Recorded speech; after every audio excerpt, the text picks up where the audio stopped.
পুনরুত্থানকালের ষষ্ঠ সপ্তাহ শুক্রবার।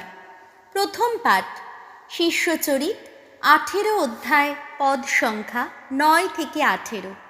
পলের প্রতি করিন্থের ইহুদি সমাজের বিরোধিতা।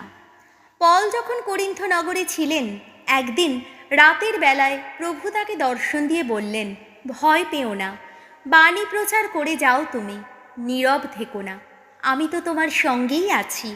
কেউই তোমার উপর হাত তুলে তোমার কোনো ক্ষতি করতে পারবে না, কারণ এই শহরে এমন অনেক মানুষই তো রয়েছে যারা আমার অনুগামী। তাই পল 1.5 বছর ধরে করিন্থ নগরে রয়ে গেলেন, আর ঈশ্বরের বাণী সেখানকার মানুষদের শুনিয়ে ধর্ম শিক্ষা দিয়ে চললেন। গাল্লিও যে সময় আখাইয়ার প্রদেশপাল, সেই সময় ইহুদিরা একদিন দল বেঁধে পলকে আক্রমণ করল।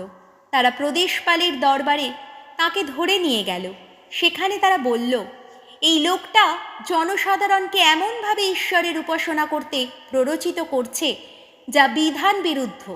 পল কিছু বলতে যাচ্ছিলেন, এমন সময় গাল্লিও ইহুদিদের বলে উঠলেন, শোনো ইহুদিরা, ব্যাপারটা যদি কোনো অন্যায় বা গুরুতর কোনো অপরাধকে নিয়েই হতো, তাহলে আমি যুক্তিযুক্ত ধৈর্যের সঙ্গেই তোমাদের মন্তব্য শুনতাম।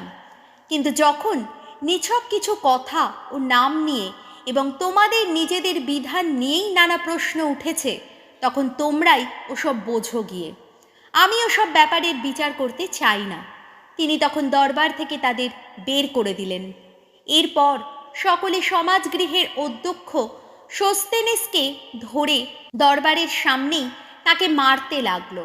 গাল্লিও কিন্তু এসব গ্রাহ্যের মধ্যেই আনলেন না। পল আরও বেশ কিছুদিন করিন্থ কাটালেন।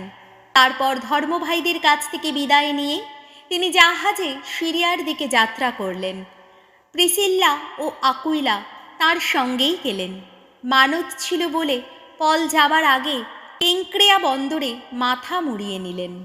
প্রভুর বাণী। শাম সঙ্গীত ধুয়ো। ঈশ্বর যিনি, বিশ্বের রাজা তিনি, সর্বজাতি করতালি দাও, আনন্দের কলতানে ঈশ্বরের জয়ধ্বনি করো।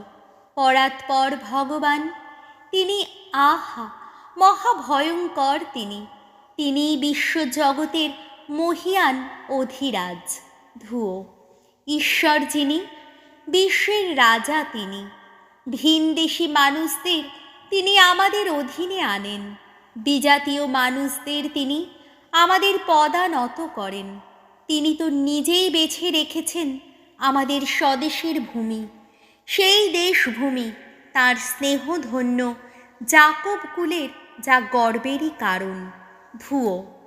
ঈশ্বর যিনি, বিশ্বের রাজা তিনি, চতুর্দিকে জয়ধ্বনি, ওই ঊর্ধ্বে চলেছেন স্বয়ং ঈশ্বর, চতুর্দিকে তুর্যধ্বনি, আহা ঊর্ধ্বে চলেছেন স্বয়ং ভগবান। স্তবগান করো, ঈশ্বরের উদ্দেশ্যে স্তবগান করো, স্তবগান করো, আমাদের রাজার উদ্দেশ্যে স্তবগান করো। ধুয়ো। ঈশ্বর যিনি, বিশ্বের রাজা তিনি, বাণী বন্দনা। জয় মৃত্যুঞ্জয়, জয় তোমারই জয়। খ্রিস্ট যিনি, যন্ত্রণা ভোগ করতে হবে তাঁকে, পুনরুত্থিত হতেই হবে তাঁকে, তবেই চিরমহিমায় ভূষিত হবেন তিনি। এই তো ছিল ঈশ্বরের চিরকালের বিধান।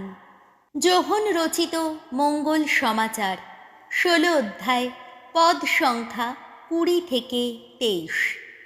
তোমাদের দুঃখই হবে, কিন্তু তোমাদের সেই দুঃখ পরিণত হবে আনন্দে।